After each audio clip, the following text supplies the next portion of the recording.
Okay, I'm Carol Kocivar, and I'm sitting in my kitchen in San Francisco. And I'm Mark Strassman, and I'm sitting in my home office in Studio City, California.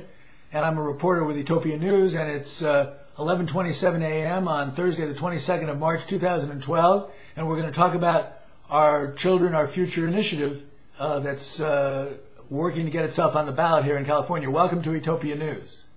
Thanks.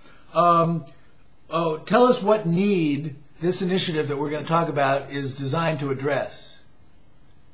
Well, the need that it's designed to address is that we are not investing in our children and in our schools. California schools have taken terrible, terrible cuts. Programs and services have really been eliminated for lots and lots of kids, and the need is very critical to start restoring the programs and services that our children really deserve. In California, our funding is 47th in the nation. 47th meaning almost at the very bottom of funding of all the states. We have the largest class sizes in the nation. Our kids don't have counselors. They don't have librarians. They don't have school nurses. The list goes on and on and on because we've cut about $20 billion out of funding for our schools, and our children simply can't wait. We need to start doing something now to start restoring those things so that we have children who really do have the skills for the global economy and skills to make them successful and to make California successful. Okay, so people have gotten together and created the Our Children, Our Future initiative. Tell us what it would do. It does a couple of very straightforward things. It starts to restore funding for our schools, and it provides money for our K through 12 schools, and it provides money for early childhood education, and it also provides funding for 4 years to pay off the debt service that is owed on school facility bonds. And it raises $10 billion a year for 12 years. And so the most important thing I think people should know is that this is money that will go directly to their local public school based on the number of youngsters who are enrolled in that school. And the money can be used for things that our children desperately need. The money can be used for arts education, for libraries, for counselors. There's a long list of all the things that have been cut. It can be used to bring back the time that's been cut out of our school year. It can be used to reduce class size. It can be used to help our English language learners. It can be used for professional development. It can be used for all those things that our children need and deserve. Tell us again how much it's going to raise and where that money is going to come from. Sure. It's going to raise $10 billion a year for 12 years. And it's going to be paid for by a tax, a sliding scale progressive income tax.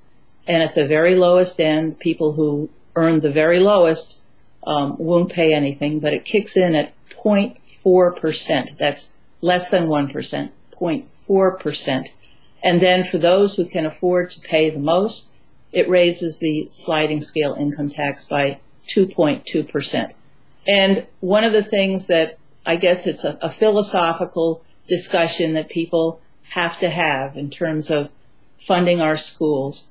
I think we believe that education is a shared responsibility, and that it's very good investment to make sure that all our children get the benefit of a high quality education. Okay, what's the timetable for getting the initiative qualified for the ballot? Well, it's a pretty tight timetable in the sense that folks are out right now getting signatures, and hope it's within a month. You need to have those signatures in, and you have to have, I think, slightly over 500,000 valid signatures. So we have parents, volunteers throughout California who have been talking to their friends and families about, what's happening to their children in their schools, why it's very, very important to stop cutting and start restoring funding for our schools, and very, very excited and engaged that finally, after years and years, parents really can do something to improve the lives of children by getting involved in a campaign to start restoring funding for our schools and start restoring funding for our early childhood programs. So speaking of parents then, you're the president of the state PTA. What's the role of the PTA in this process?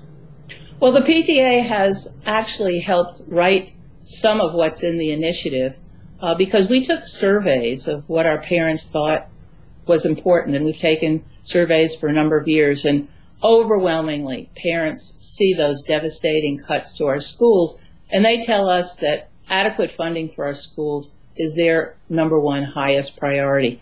And the other thing that they tell us, which I think is very, very important and which this initiative addresses, is they believe that every child deserves a high quality, complete education.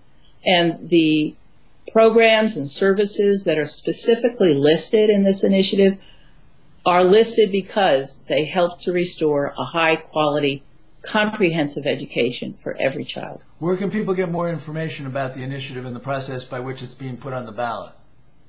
Well, there are a couple of places. There is a website that the campaign has. It's called ourchildrenourfuture.com. And actually it's ourchildrenourfuture2012.com. Or they can go on the California State PTA website, capta.org, and find out more information. Okay, and finally, just wrap up and tell people why you think they should be supporting this initiative. I think public education really is a public responsibility, and it's really not an issue of left versus right. It's an issue of right versus wrong. And right now, we have an initiative that really will do the right thing for kids. Start restoring those programs and cuts that our children have suffered through. We have an entire generation of children that is being denied the quality education that they really deserve. And by supporting our children, our future, it will be an important step in starting to do the right thing for children in California. Okay, thank you for your work. Thank you for talking to us about it today on Utopia News. Thanks so much.